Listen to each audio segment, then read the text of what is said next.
Hey book pals, let's chat about all of the books that I want to read in January. Let's get into our January TBR.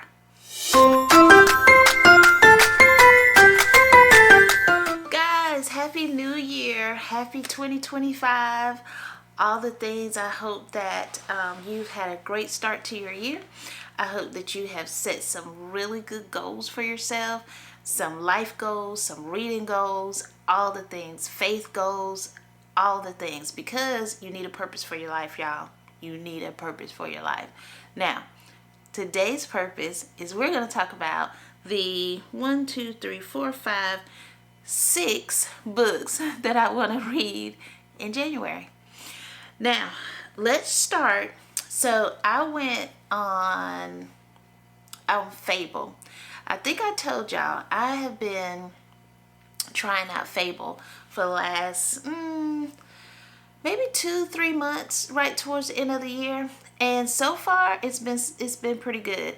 I know that there was a little bit of controversy with this AI thing going on, but they've apologized. We're moving forward. They're fixing it, all the things.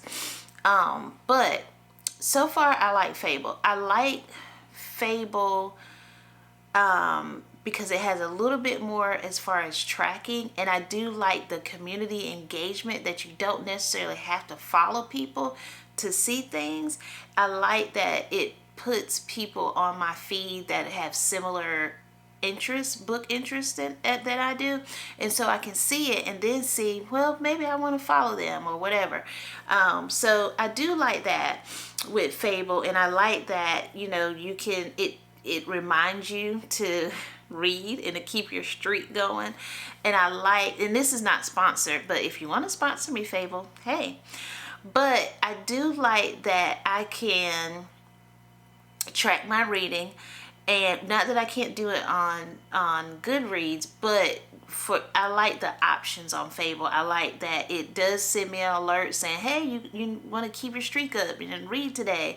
I like that you can DNF the book, and it keeps track of that.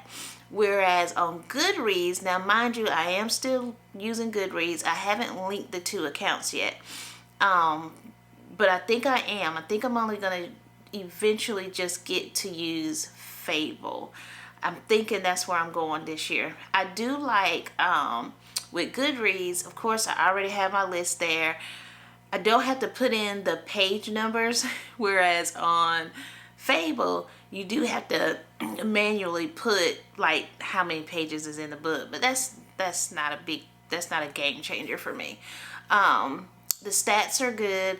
I can put my reading goal into Goodreads. Goodreads does have good editorial type, blog posts and stuff like that. So I do like Goodreads. I'm not sure I'm going to get rid of it totally, but if you want to follow me on Fable, follow me on Fable. I think I'm on there as T Stalls. I'll link it down below if you want to do that. But I do, and then the when you do your book review, it's like simple little plug, and it's a simple little thing. So I do like Fable for that. But how did I get on a Fable rant? Oh, because I joined a book club on Fable. I actually am in 2. Licensed to Thrill, I think it is. That's Danny's Reads, and I'll link her channel below if you like thriller. If you like thriller, it's really thrillers is what she reads. And I'm not a thriller girl, but I like her channel, and I read maybe 1 or 2 books with them. But I found, what is her name? I think her name is Carla. She has a booktube also, but on Fable, let me see if I can find it. Yeah, Carla Espinosa's book club. Well, they're reading the Knigtingale by Kristin. And that's the first book I want to talk about. That's how I got on this tangent. So I joined her book club. I follow her book club, and they're reading the Nightingales. Well, one of the books that I was going to read this month is The Women. And let me put these down. Books that I was going to read this month is The Women by Kristin Hannah. This was talked about at all over Book Talk, BookTube, Institute, Bookstagram, all over last year. So I had picked it up last year, but I didn't get a chance to read it. So this was going to be in my January reads. And this, and I think I'm going to keep it. But I'm going to read the Knigtingale on my Kindle. Because you know why? I can't find it in the store. I have not gone to Barnes. I did not go to Barnes, but I'm like, look, it's already, we just started it, so I'm just going to download it on my Kindle. So we're doing The Knigtingale by Kristin Hannah. That's book 1. I'm trying to find a place to put all this stuff, y'all. And then, if you don't know what it's about, let's see. What is The Nightingale all about? In German-occupied France during World War II, 2 sisters embark on their dangerous paths towards survival, love, and freedom. A heartbreaking, beautiful historical novel celebrating the resilience of the human spirit and the durability of women. An epic panorama of war and the power of love.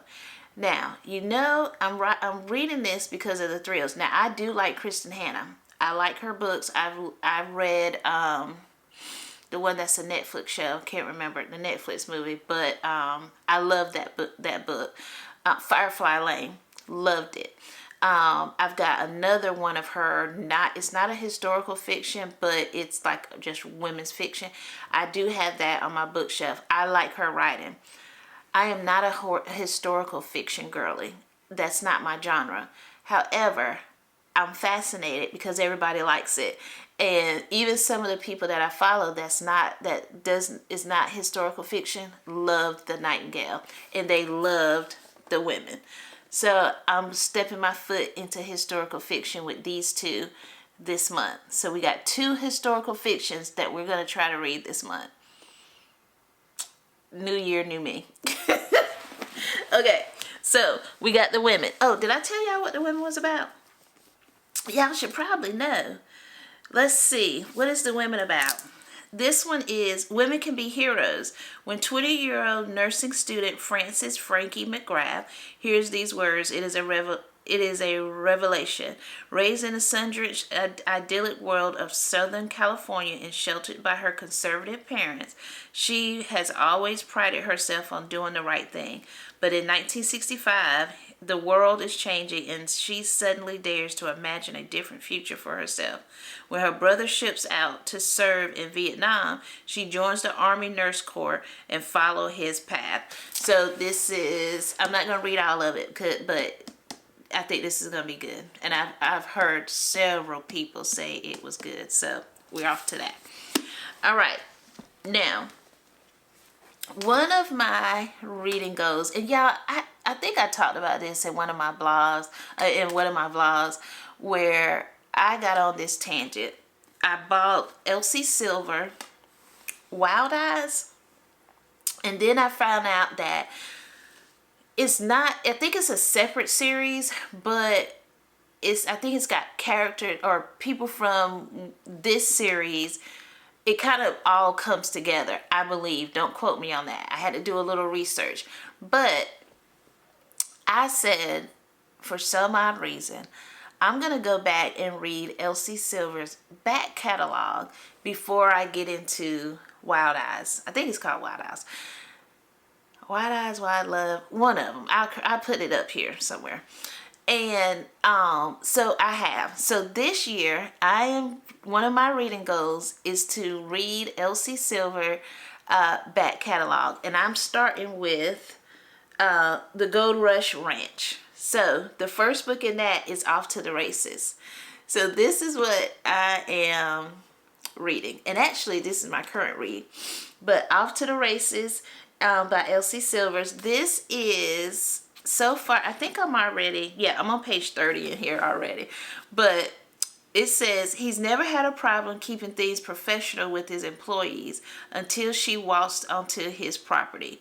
Von Harding heads from the city to small town Ruby Creek, intent on revitalizing his family's ranch and the scandal attached to its name in the wake of his grandfather's unexpected passing. He needs a win, and when he hires Billy Black to train his best but most stubborn racehorse, he hopes she can deliver. Billy is talented, whip-smart, sassy, and so tempting. She and Vaughn clash from the moment they meet, but he can't stop thinking about her, and in a small town on an even smaller farm, it's hard to keep their distance. I think it's going to be some like enemies to lover, because I've already read a little bit of it, and they don't like each other at first. They're attracted to each other, but they don't like each other. Off to the Races, Elsie Silver. This is book 1 in the Gold Rush Ranch, and I've got book 2 already. I don't know if I got book 3, but I know I did pick up 2. I was like, I'm not gonna buy this whole series and then I don't like it.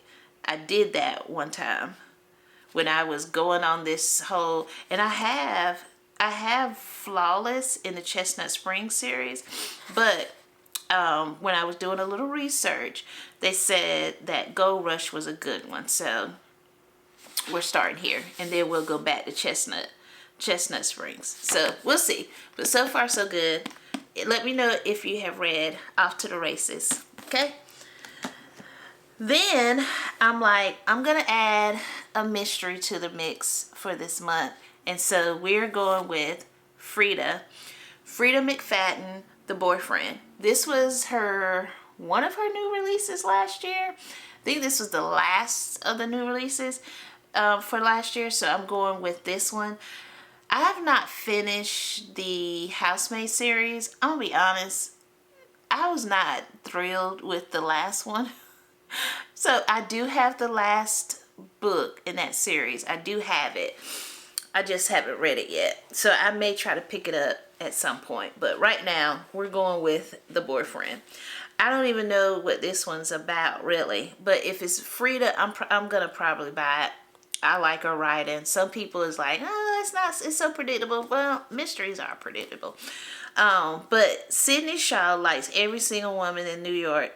Has terrible luck with dating. She's seen it all. Men who lie in their dating profile, men who stick her with a dinner bill, and worst of all, men who can't shut up about their mothers. But finally, she hits the jackpot. Her new boyfriend is utterly perfect. He's charming, handsome, and works as a doctor at a local hospital. Sydney is swept off her feet. Then the brutal murder of a young woman, the latest in a string of deaths across the coast, confounds police. The primary suspect, a mystery man who dates his victims before he kills them. Sydney should feel safe. After all, she is dating the man of her dreams, but she can't shake her suspicions that the perfect man may not be as perfect as he seems. All right, so we got The Boyfriend by Frida McFadden. Now, this one here, I'm so excited about. I am going to try to read at least one book by a Black author each month. That's a new thing that I've just decided I'm gonna do. I have some auto-buy authors that are Black authors. I love them, and this one is one. Kennedy Ryan. Now this is a re-release, right? But look at this cover. Look, y'all. Look at that. Look. This is Real by Kennedy Ryan. Now, from my understanding, she released, this is one of her early books, but it's been released and with a new cover, new, I think, publishing house, all that stuff. I'm so excited for her. I love her books. I started with one of her other books, Block Shot. And then I've read the new series that she has out. And so I love that. Real by Kennedy Ryan. This is a love story. It says, Neve Saint is ready for the spotlight. After months as an understudy, This is her night to shine. She never imagined he would watch in the audience. Kanan Holt, famous film director, fascinating, talented, fine. Before she can catch her breath, everything is changing. Neve goes from backstage Broadway to center stage Hollywood, from being unknown to having her name on everyone's lips when Kanan casts her in a star-studded Harlem Renaissance biopic. But forbidden attraction, scandal, and circumstances beyond Neve's control soon put her dream in jeopardy. Could this, in one shot, the role of a lifetime, the love of a lifetime, cost her everything? Okay, so Real by Kennedy Ryan. So excited for this one.